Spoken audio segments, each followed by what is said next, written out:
नमस्कार दोस्तों, क्या आप जानना चाहते हैं कि जापानी लोग इतनी लंबी और खुशहाल जिंदगी कैसे जीते हैं? आज हम बात कर रहे हैं एक खूबसूरत किताब की, इकिगाई, जिसका मतलब होता है जीने का कारण। ये किताब हमें सिखाती है कि जिंदगी का असली उद्देश्य क्या है और कैसे हम छोटी-छोटी बातों में भी खुशी ढूंढ सकते हैं। तो चलिए इस वीडियो में जानिए इकिगाई के वो राज जो आपको भी एक लंबी और खुशहाल जिंदगी की तरफ ले जाएंगे। क्या आप जानते हैं दुनिया में एक ऐसा गांव है जहां लोग 100 साल से ज्यादा जीते हैं, बिल्कुल स्वस्थ, खुश और शांत। इस जगह का नाम है ओकिनावा, जापान। और यहीं से निकलता है एक शब्द इकिगाई, जिसका मतलब है जीने की वजह या वह चीज जो आपको सुबह उठने की प्रेरणा देती है। इकिगाई किताब का पहला अध्याय हमें सिखाता है कि बुजुर्ग भी जवान दिल से कैसे जी सकते हैं। ओकिनावा के लोग कोई खास दवा नहीं लेते, ना ही कोई बड़ी लग्जरी लाइफ जीते हैं, फिर भी वो दुनिया के सबसे ज्यादा जीने वाले लोगों में से हैं, यानी 100 साल से ऊपर की उम्र तक जाने वाले लोग हैं। तो उनका राज क्या है? वो हर दिन के छोटे छोटे पलों में आनंद ढूंढते हैं। उनका कोई रिटायरमेंट नहीं होता, क्योंकि उनका काम ही उनका शौक होता है। वो समाज से जुड़े रहते हैं, बात करते हैं, मुस्कुराते हैं और सबसे जरूरी, वो अपने इकिगाई को जानते हैं। जेम्स, हेक्टर और फ्रांसिस ने इस गांव में जाकर खुद रिसर्च की। उन्होंने पाया कि इन लोगों का लंबा और खुशहाल जीवन 4 बातों पर टिका है: सादा जीवन, सकारात्मक सोच, नियमित गतिविधि और इकिगाई। इस पहले अध्याय का सबसे खूबसूरत संदेश है, उम्र का बढ़ना तो तय है, लेकिन बूढ़ा महसूस करना ये हमारे हाथ में है।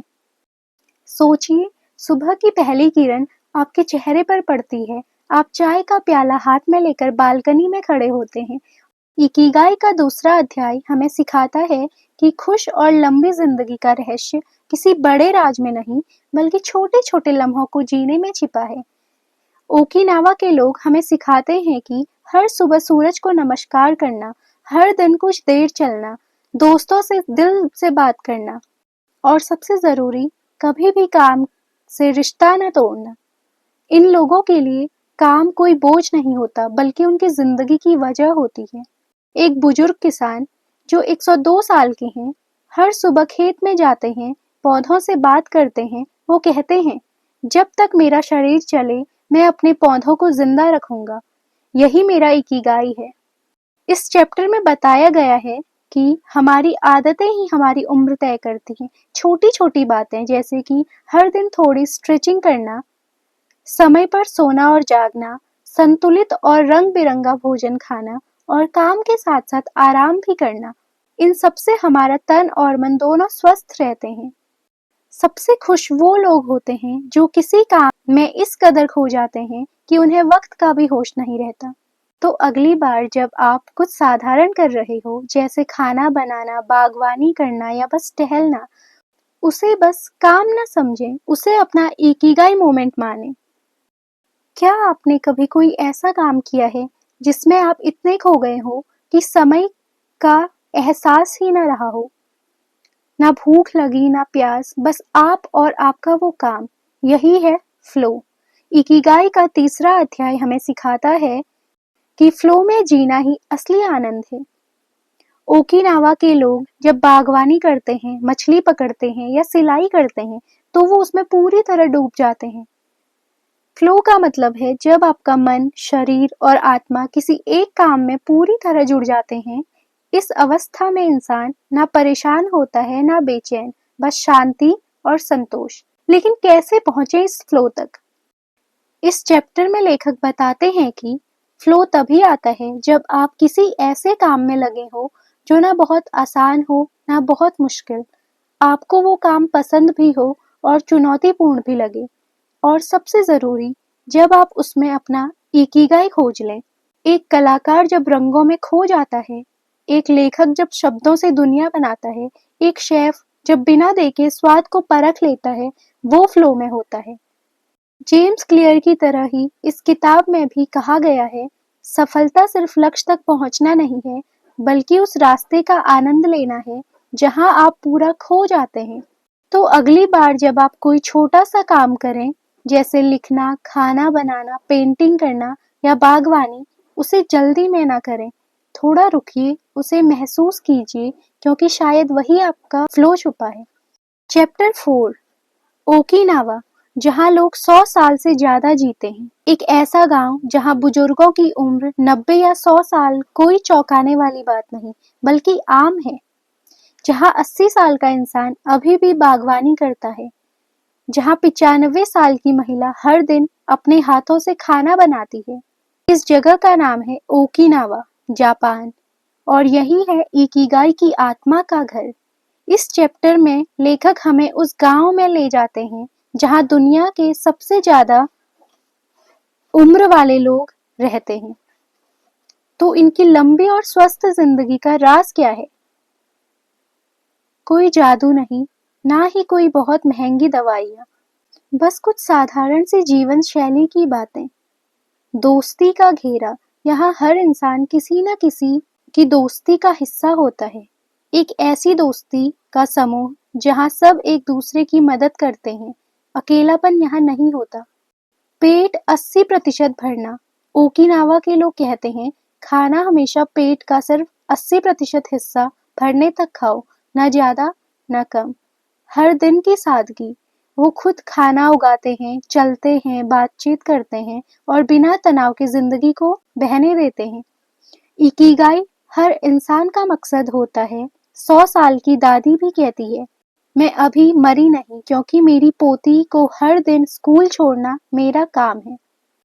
लंबी जिंदगी सिर्फ सांसें गिनने से नहीं मिलती, बल्कि हर सांस में जीवन ढूंढने से मिलती है। हम चाहे जहाँ रहें, अगर हम अपनी दिनचर्या को संतुलित रखें, रिश्तों को संभालें, थोड़ा थोड़ा चलें और जीवन में एक मकसद रखें, तो हम भी ओकिनावा की शांति और लंबी उम्र को महसूस कर सकते हैं। चैप्टर 5, शांत मन, लंबी जिंदगी। क्या आप जानते हैं, तनाव हमारी जिंदगी से साल नहीं बल्कि दशक छीन सकता है। आज की भाग दौड़ भरी जिंदगी में हम हर रोज कुछ खोते जा रहे हैं। शांति, सुकून और सबसे जरूरी, स्वस्थ मन। लेकिन ओकिनावा के लोगों की जिंदगी कुछ और ही कहती है। इकिगाई का ये अध्याय हमें बताता है कि तनाव मुक्त जिंदगी जीना ना कोई कल्पना है, ना कोई लग्जरी, बल्कि एक आदत है, एक तरीका है जीने का। तो जापानी लोग तनाव से कैसे दूर रहते हैं? माइंडफुलनेस, वो जो भी करते हैं पूरी उपस्थिति के साथ करते हैं। चाहे वो चाय बनाना हो या पौधों को पानी देना, उनका मन वही होता है, ना अतीत में ना भविष्य में। सुबह का समय, वे दिन की शुरुआत शांति से करते हैं। सूरज के साथ उठना, हल्की स्ट्रेचिंग और ग्रीन टी। कोई जल्दी नहीं, वक्त को खींचो मत, बहने दो, यही उनका मंत्र है। कला, संगीत और प्रकृति से जुड़ाव, तनाव को बाहर निकालने के लिए वो कागज पर ब्रश चलाते हैं, फूलों को निहारते हैं या बांसुरी बजाते हैं। लेखक कहते हैं, तनाव से भरी जिंदगी गाड़ी के खराब ब्रेक जैसी होती है, रुकने में भी तकलीफ, चलने में भी डर। लेकिन अगर हम हर दिन थोड़ा थोड़ा करके खुद को समय दें, हर काम को ध्यान से करें और सबसे जरूरी, अपनी सांसों को महसूस करें, तो हम भी उस शांति की कला को जी सकते हैं जो ओकिनावा वालों ने बरसों से अपनाई है। चैप्टर 6, चलते रहो, जिंदगी चलती रहेगी। एक 100 साल की उम्र और फिर भी अपनी सब्जी खुद उगाना, बर्तन खुद धोना और हर सुबह टहलने जाना। ओकिनावा में ये सब आम बात है। इकिगाई का 6वां अध्याय हमें बताता है कि स्वस्थ रहने का सबसे आसान तरीका है हर दिन थोड़ा चलना। ना जिम की जरूरत, ना भारी एक्सरसाइज, बस शरीर को जागृत रखना और चलते रहना। जापानी दीर्घायु के 5 रहस्य जो इस चैप्टर में सामने आते हैं। शरीर को सुस्त मत होने दो। ओकिनावा के बुजुर्ग हर दिन कुछ न कुछ शारीरिक काम जरूर करते हैं, जैसे बागवानी, साफ सफाई, हल्की वॉक। रेगुलर रूटीन, ना कि एक्सट्रीम फिटनेस। वहाँ के लोग हफ्ते में 7 दिन चलते हैं, लेकिन कभी भी थककर नहीं, आनंद लेकर। योगा, ताई ची और धीमे मूवमेंट, यूज इट और लूज इट सिद्धांत। शरीर अगर चलता रहे तो चलता रहता है, लेकिन अगर रुक गया तो धीरे धीरे बिगड़ने लगता है। अंदर से खुशी और बाहर से हरकत, यही है असली फिटनेस। किताब कहती है जो इंसान हिलता डुलता रहता है वो उम्र के बढ़ने को भी पीछे छोड़ देता है। ओकिनावा के लोग घंटों तक नहीं बैठते, वो अपने कामों में, लोगों से मिलने में और हंसी मजाक में लगे रहते हैं। तो अगली बार जब आप आलस में हो, सोचिए, एक हल्का सा कदम आपको लंबी और खूबसूरत जिंदगी की ओर ले जा सकता है। हम जो खाते हैं वही हम बनते हैं, ये बात हम सब ने सुनी है, पर शायद ओकिनावा के लोग ही इसे सच में जीते हैं। इकिगाई का चैप्टर 7 हमें बताता है कि लंबी उम्र और अच्छा स्वास्थ्य किसी खास डाइट से नहीं, बल्कि छोटे छोटे खाने के आदर्शों से आता है। तो आखिर जापानी लोगों की डाइट में ऐसा क्या खास है? पेट 80% भरना। खाने से पहले ओकिनावा के लोग एक मंत्र बोलते हैं, मैं तब तक खाऊंगा जब तक मेरा पेट 80% न भर जाए। न ज्यादा खाना न कम, बस संतुलन। छोटे कटोरे, छोटे निवाले, खाना चबाकर धीरे धीरे खाते हैं। छोटे कटोरों में कई रंगों वाली चीजें, जैसे हरी सब्जियां, समुद्री शैवाल, टोफू और मीठे आलू। बहुत कम प्रोसेस्ड खाना, न ज्यादा चीनी, न डिब्बाबंद चीजें। ताजा, घर में बना और प्यार से परोसा गया भोजन, यही इनकी पहचान है। ग्रीन टी और पानी, चाय नहीं, कॉफी नहीं, दिन में 2-3 बार ग्रीन टी पीना, जो एंटीऑक्सीडेंट से भरपूर होती है। खाना सिर्फ पेट के लिए नहीं, आत्मा के लिए भी होता है। वो खाते समय टीवी नहीं देखते, पूरा ध्यान हर स्वाद, हर खुशबू और हर निवाले पर। ये चैप्टर हमें सिखाता है कि हमारा शरीर मंदिर जैसा है और जो हम इसमें डालते हैं वही हमारी ऊर्जा बनता है। जापानी डाइट का रहस्य कोई फैशन नहीं, बल्कि सदियों पुरानी परंपरा है, ध्यान, संयम और कृतज्ञता के साथ जीने की। तो अगली बार जब आप खाना खाएं, थोड़ा रुकिए, देखिए कि थाली में क्या है, महसूस कीजिए हर स्वाद को, क्योंकि शायद उसी थाली में आपकी लंबी उम्र का राज छुपा हो। क्या आपने कभी टूटी हुई चीज में सुंदरता देखी है?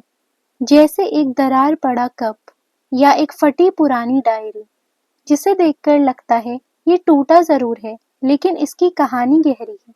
जापानी लोग इसे कहते हैं वाबी साबी। इकिगाई का चैप्टर 8 हमें यही सिखाता है, जिंदगी कभी पूरी नहीं होती, लेकिन फिर भी खूबसूरत होती है। वाबी साबी क्या है? ये एक जापानी दर्शन है जो अधूरेपन, अस्थिरता और अपूर्णता को अपनाने की बात करता है। टूटा हुआ कप अगर मरम्मत के बाद भी रखा जाए तो वो हमें हमारी ही जिंदगी की दरारें याद दिलाता है, और ये भी कि हम फिर से जुड़ सकते हैं। और इसी के साथ आता है दूसरा शब्द, रेसिलाइंस, यानी लचीलापन। कठिनाइयों के सामने टूटने के बजाय झुकना और फिर से खड़े होना। ओकिनावा के बुजुर्ग लोग कहते हैं, जीवन हर दिन एक तूफान है, लेकिन अगर मन शांत है तो तूफान भी कविता बन जाता है। ये चैप्टर की गहराई हमें ये सिखाती है, परफेक्ट बनने की जरूरत नहीं है। हर इंसान अधूरा है और उसी अधूरेपन में उसकी पहचान छिपी है। मुश्किलें आई तो डरिए नहीं, हर जख्म हमें मजबूत बनाता है। जैसे कांच टूटकर आईना बनता है, हमारी सबसे गहरी सुंदरता हमारी सबसे गहरी तकलीफ से निकलती है।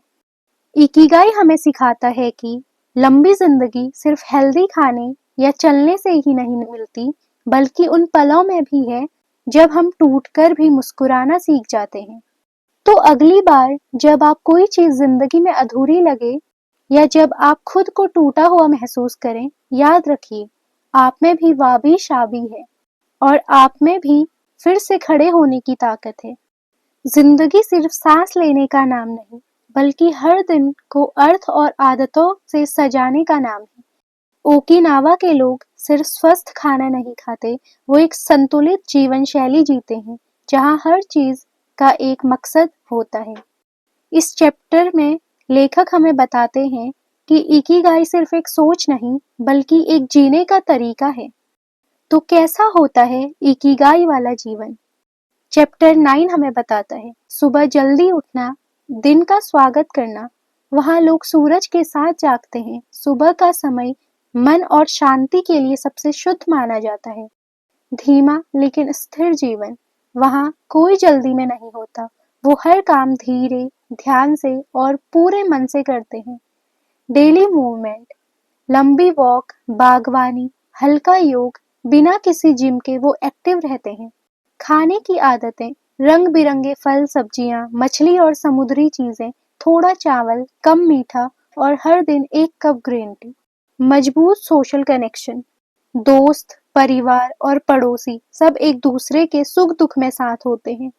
काम और उद्देश्य, रिटायरमेंट वहाँ शब्दकोश में नहीं है। जब तक शरीर चले इंसान कुछ न कुछ करता है, चाहे वो बागवानी हो, सिलाई हो या बच्चों को कहानी सुनाना हो। चैप्टर 9 हमें याद दिलाता है कि अगर आप हर दिन छोटे छोटे फैसलों में संतुलन रखते हैं तो आपकी पूरी जिंदगी सुंदर बन जाती है।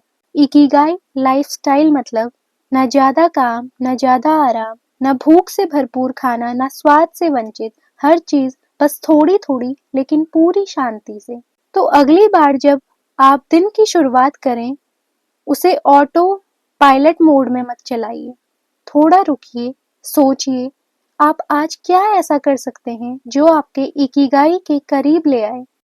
हर कहानी का एक अंत होता है, लेकिन कुछ कहानियां ऐसा अंत छोड़ जाती हैं जो जिंदगी भर हमारे साथ चलता है। इकिगाई का ये आखिरी अध्याय ठीक वैसा ही है।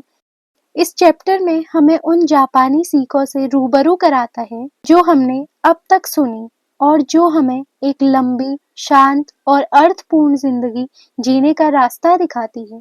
तो आइए एक नजर डालते हैं उन 10 सूत्रों पर जो इकिगाई को जीने का असली मंत्र है।